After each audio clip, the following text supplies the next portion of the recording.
Good morning students.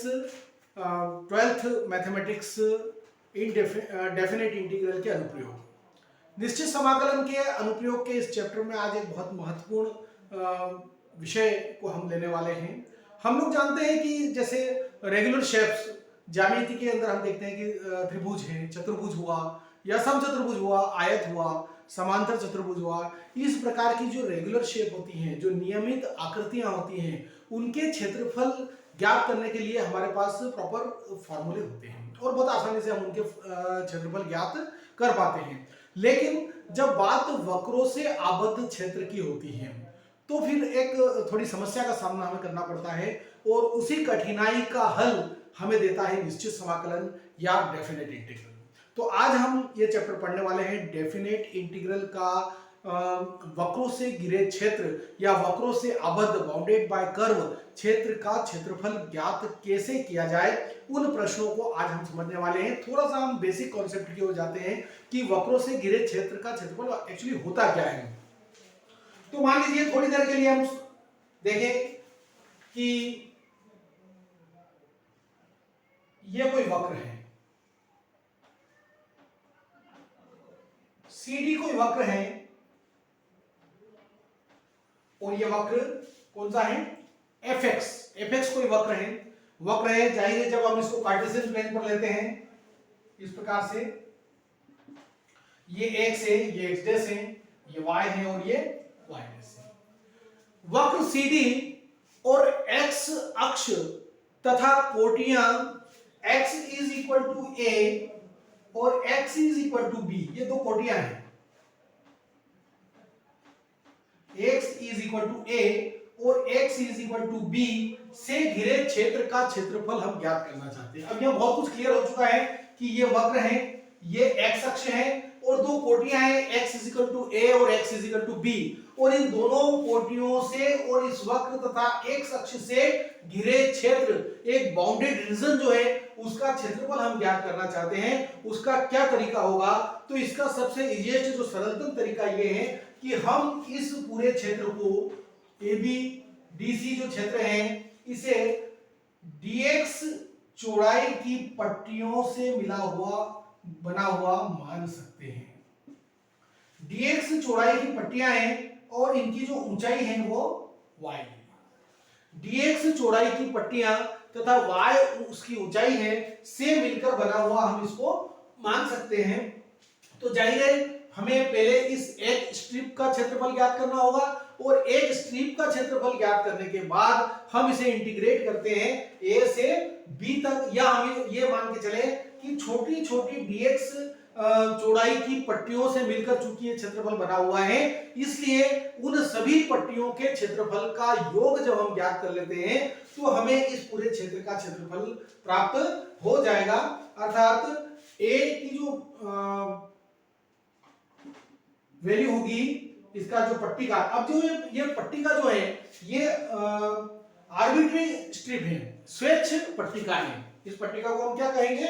Arbitrary strip या स्वेच्छ पट्टिका। स्वेच्छ पट्टिका जिसकी चौड़ाई कितनी है, dx है, और ऊंचाई या लंबाई जिसकी कितनी है, y है। तो इसका क्षेत्रफल कितना होगा? a is equal to y dx होगा।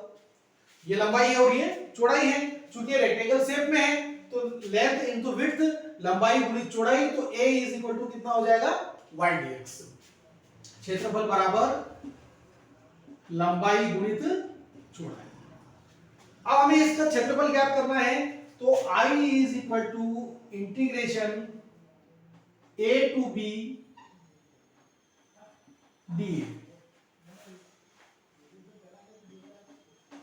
इसका जो क्षेत्रफल है यदि हम इसको dA लेते हैं तो इसका पूरा जो क्षेत्रफल हमें प्राप्त होगा, इस पूरे क्षेत्र का जो क्षेत्रफल मिलेगा, ये dA जो इस स्मॉल स्ट्रिप है, जो आर्बिट्री स्ट्रिप है, उसका जो एरिया हमने फाइंड किया है, क्या फाइंड किया? dA।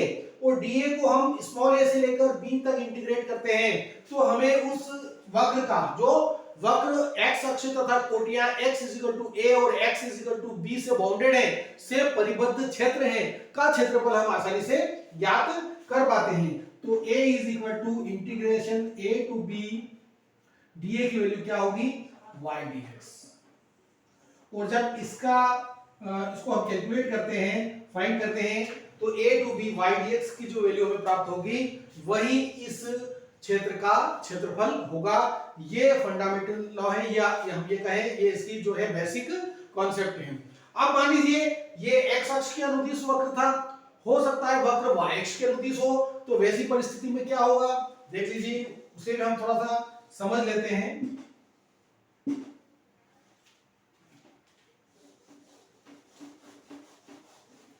मान लीजिए कोई पट्टिका इस प्रकार से हमें मिलती है, या हम इसको इस प्रकार से लेते हैं,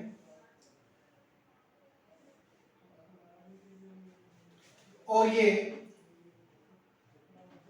y इज इक्वल टू सी और y is equal to d दो भुजों तथा y अक्ष से आबद्ध क्षेत्र है। हम ये कहेंगे ए बी सी और डी। इस एरिया का क्षेत्रफल हमें, इस रीजन का क्षेत्रफल हमें ज्ञात करना है। क्या क्लियर हुआ? यहां से ये वक्र है और ये वक्र कैसा है, x is equal to f y वक्र है। x is equal to f y कोई वक्र है और यह वक्र तथा y अक्ष एवं दो भुज y इज इक्वल टू सी और y is equal to D, इन से आबद्ध अर्थात परिबद्ध जो बाउंडेड एरिया है उसका क्षेत्रफल हमें ज्ञात करना है। तो यहां हम ये करते हैं कि एक स्मॉल स्ट्रिप हमने ले ली, इस स्ट्रिप की जो चौड़ाई है वो कितनी ले ली dy, और लंबाई कितनी हो जाएगी इसकी x। और बिल्कुल सिमिलरली जैसा हमने इसके प्रीवियस पार्ट में किया था, बिल्कुल वही हमें करना है कि इस जो स्वेच्छ पट्टिका है, आर्बिट्री स्ट्रिप है, का क्षेत्रफल का फार्मूला क्या होगा, लंबाई गुणित चौड़ाई।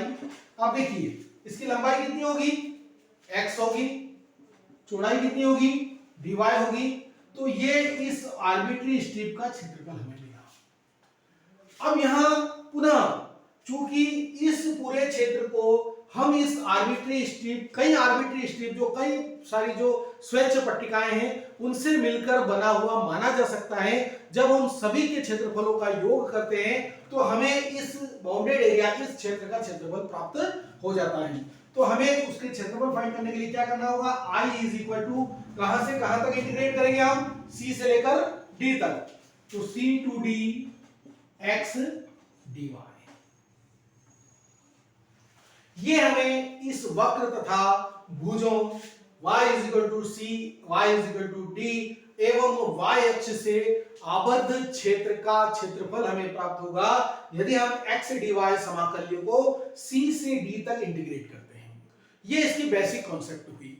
अब हम इसके कुछ बहुत ही इजी टाइप के जो क्वेश्चन है वो हम लेते हैं, लेकिन बहुत इंपॉर्टेंट जो परीक्षा में बार बार पूछे जाते हैं। उसके बाद हम नेक्स्ट वीडियो में इसके जो मिश्रित प्रकार के वक्र जो हैं उनसे बाउंडेड एरिया, बाउंडेड रीजन होगा, उसका क्षेत्रफल कैसे ज्ञात किया जाएगा उसकी हम बात करेंगे।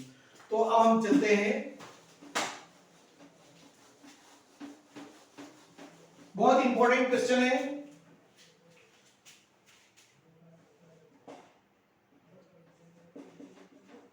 दीर्घवृत्त x square upon 16 plus Y square upon 9 से परिबद्ध क्षेत्र का क्षेत्रफल ज्ञात कीजिए। क्लियर है? एक पैराबोला का इक्वेशन है, दीर्घवृत्त एलिप्स का इक्वेशन है, x square upon 16 plus Y square upon 9 is equal to 1 है, और हमें इससे परिबद्ध क्षेत्र का क्षेत्रफल ज्ञात करना है। हम जानते हैं कि एलिप्स का जो इक्वेशन होता है, स्टैंडर्ड इक्वेशन जो प्रामाणिक स्वरूप होता है दीर्घवृत्त का, वो होता है x square upon a square plus Y square upon b square is equal to 1। जब हम इनको कंपेयर करते हैं, जो हमारा क्वेश्चन है उसको जब हम तुलना करते हैं तो हमें प्राप्त होता है a square is equal to 16 और b square is equal to 9, that means a is equal to 4 और b is equal to 3। a की वैल्यू हमें 4 मिली और b की वैल्यू 3 मिली। यहां से ये क्लियर होता है कि a is greater than b है। ए की वैल्यू बी से ज्यादा है, अर्थात जो दीर्घवृत्त दो प्रकार के होते हैं उसमें से ये प्रथम प्रकार का दीर्घवृत्त होगा, और हमें यहाँ यह समझने में आसानी होगी कि उसका अनुरेखण किस प्रकार से होगा। x x डैश y और y डैश। अब X square upon A square plus Y square upon B square, ये जो वक्र है, जो दीर्घवृत्त है, ये दोनों अक्षों से सममित होता है। सिमेट्री तो दोनों एक्सिस, दोनों जो अक्ष एक्स अक्ष और वाई अक्ष है, दोनों से सममित होता है। तो इसका जो इस प्रकार से फिगर हमें मिलेगा। हमें इस आबद्ध क्षेत्र का क्षेत्रफल हमें ज्ञात करना है, बहुत आसान है। अब ये इसका ओरिजिन होगा और ए की वैल्यू 4 है, तो ये जो हमारा पॉइंट होगा ए, ये हमारा पॉइंट होगा बी, और इसके निर्देशांक हो जाएंगे 4 0, इसके निर्देशांक होंगे 0 3, ये हमारा 0 0 होगा। अब हम दीर्घवृत्त का क्षेत्रफल ज्ञात करना चाह रहे हैं। हम ये करते हैं कि प्रथम चतुर्थांश में जो भाग हैं, चूंकि ये सममित है, दोनों अक्षों से सममित है, इसलिए हम यहां पर एक आर्बिट्री स्ट्रिप या स्वेच्छ पट्टिका की कल्पना करते हैं जो dx चौड़ाई की है, जिसकी चौड़ाई कितनी होगी, dx होगी, और इसकी ऊंचाई y है। हम क्या करते हैं, इस आर्बिट्री स्ट्रिप का क्षेत्रफल निकालते हैं, लंबाई गुणित चौड़ाई, लेंथ इनटू विड्थ, तो y इनटू dx, जो हमें dA प्राप्त होगा, और फिर उसको हम इंटीग्रेट करेंगे 0 से लेकर 4 तक, क्योंकि ये छोटी छोटी छोटी इन पट्टिकाओं से मिलकर ये क्षेत्र बना हुआ है। तो हम क्षेत्रफल कौन सा निकालेंगे, सबसे पहले OABO का क्षेत्र, और ये जो क्षेत्रफल यदि हमें प्राप्त हो गया तो हम उसमें 4 टाइम्स कर देंगे या उसको 4 का गुना कर देंगे, क्योंकि ये चारों इक्वल पार्ट है, दोनों अक्षों से सममित है। तो हम अब इसका क्षेत्रफल ज्ञात करेंगे। क्षेत्रफल ज्ञात करने के लिए क्षेत्र OABO का क्षेत्रफल, हम पहले किसका क्षेत्रफल निकाल रहे हैं, OABO का क्षेत्र। तो I इज इक्वल टू, हमें मिलेगा integration 0 to 4 y dx। I is equal to integration 0 to 4। अब हमें y की वैल्यू चाहिए। y की वैल्यू हम कहां से लाएंगे, y की value x square upon 16 plus y square upon 9 is equal to 1 में जब हम x स्क्वायर अपॉन 16 का पक्षांतरण करेंगे तो हमें y की वैल्यू मिलेगी। देखिए y square upon 9 is equal to 1 minus x square upon 16, या y square is equal to 9 16 minus x square upon 16, या y is equal to 3 upon 4 root of 16 minus x square. ये value हमें यहां से x square upon 16 plus y square upon 9 is equal to 1 से हमने y की value ज्ञात की। y की वैल्यू हमें क्या मिली, 3 upon 4 root of 16 minus x square dx। I is equal to 3 upon 4 0 to 4 root of 16 minus x square. अब यहां पर फार्मूला जो यूज होना है वो होगा integration root of a square minus x square dx is equal to x by 2 root of a square minus x square plus a square upon 2 sine inverse of x upon a। ये प्रामाणिक सूत्र है। इस सूत्र की मदद से हम इसका समाकलन का समाकलन ज्ञात करेंगे। 3 अपॉन 4 और ये हो जाएगा x अपॉन 2, 4 स्क्वायर है तो ये हो जाएगा x upon 2 root of a square minus x square, 4 square minus x square plus a square upon 2 sine inverse of x upon 4, और इसकी लिमिट हो जाएगी 0 से 4। डायरेक्ट फार्मूला हमने अप्लाई किया integration of root of a square minus x square dx का, और इसकी जो लोअर लिमिट है वो 0 है, अपर लिमिट 4 है। जब हम इसको सॉल्व करते हैं तो हमें मिलता है I is equal to 3 by 4। अब हम 4 पुट करते हैं x के स्थान पर, तो हमें मिलेगा 4 by 2 root of 4 square minus 4 square plus 4 square upon 2 sine inverse of 4 upon 4। ये वैल्यू हमें मिली माइनस, अब जब 0 हम वैल्यू पुट करेंगे तो ये वाली टर्म्स भी 0 हो जाएगी और ये पद भी 0 हो जाएगा, तो हम इसको डायरेक्टली ऐसा लिख पाते हैं। 0। अब चलिए इसकी वैल्यू क्या होगी, I इज इक्वल टू 3/4, 4/2, हम इसे कैंसिल कर लेते हैं तो 2 और ये 0 हो जाएगा, ये वाली टर्म्स हमें 0 मिलेगी, प्लस 4² 2 16/2, 16/2 मीन्स क्या हो जाएगा, ये 8 साइन इनवर्स ऑफ 1,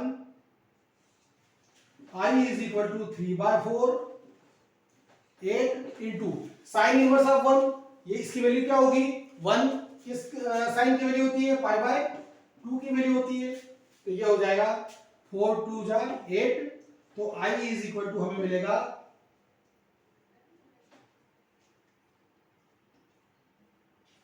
3π वर्ग इकाई। I की वैल्यू अर्थात हमें इस कोऑर्डिनेट में जो एरिया है OABA का जो क्षेत्रफल है वो I इज इक्वल टू 3π वर्ग इकाई प्राप्त हुआ। 3/4 और 4² 16/2 मीन्स 8 हो जाएगा, और साइन इनवर्स 1 मतलब π/2, तो 2 से इसको कैंसिल कर लेंगे, 2 4 से 4 कैंसिल, और 3π वर्ग इकाई हमें मिल जाएगा। तो I इज इक्वल टू 3π वर्ग इकाई। लेकिन ये जो एरिया हमें मिला है ये एरिया केवल OABO अर्थात x अक्ष y अक्ष तथा वक्र AB से आबद्ध क्षेत्र का क्षेत्रफल हमें प्राप्त हुआ है। लेकिन दीर्घवृत्त चूंकि दोनों अक्षों से सममित होता है, इसलिए हम दीर्घवृत्त से आबद्ध क्षेत्र का क्षेत्रफल ज्ञात करने के लिए वांछित क्षेत्रफल इज इक्वल टू हमें क्या करना होगा, I इज इक्वल टू इसमें 4 का मल्टीप्लाई करना होगा या 4 टाइम्स करना होगा वर्ग इकाई, ये हमें मिलेगा 12 वर्ग इकाई, 12 वर्ग इकाई, ये इस क्षेत्र का क्षेत्रफल हमें प्राप्त होगा। बहुत ही important question, step by step. यदि इस प्रकार से हम पूरी तरीके से स्टेप बाय स्टेप क्रमशः सही तरीके से यदि इस क्वेश्चन को करते हैं तो पूरे मार्क्स मिलने की संभावना है। ऐसे ही क्वेश्चन बुक्स में, हमारी जो एनसीईआरटी की बुक्स है उसमें दिए गए हैं, आप लोग प्रयास कर सकते हैं, उसके अभ्यास कर सकते हैं। यदि कोई समस्या है तो आप प्लीज जरूर हमारी जो वर्चुअल क्लासेस है उस पर कांटेक्ट कर सकते हैं या मैसेज कर सकते हैं। अब ये तो हुए सिंपल वक्र, जो बहुत ही साधारण वक्र थे इस प्रकार के प्रश्न। लेकिन कई बार ऐसा भी होता है कि बहुत सारे वक्र या एक या दो या दो से अधिक वक्रों का सम्मिलन होता है और उनसे तथा x अक्ष और y अक्ष से आबद्ध क्षेत्र का क्षेत्रफल हमें ज्ञात करना होता है। इस प्रकार के जो कॉम्प्लेक्स क्वेश्चन है, जो क्लिष्ट जो प्रश्न है, उसकी चर्चा हम नेक्स्ट वीडियो में करेंगे। जय हिंद, जय भारत।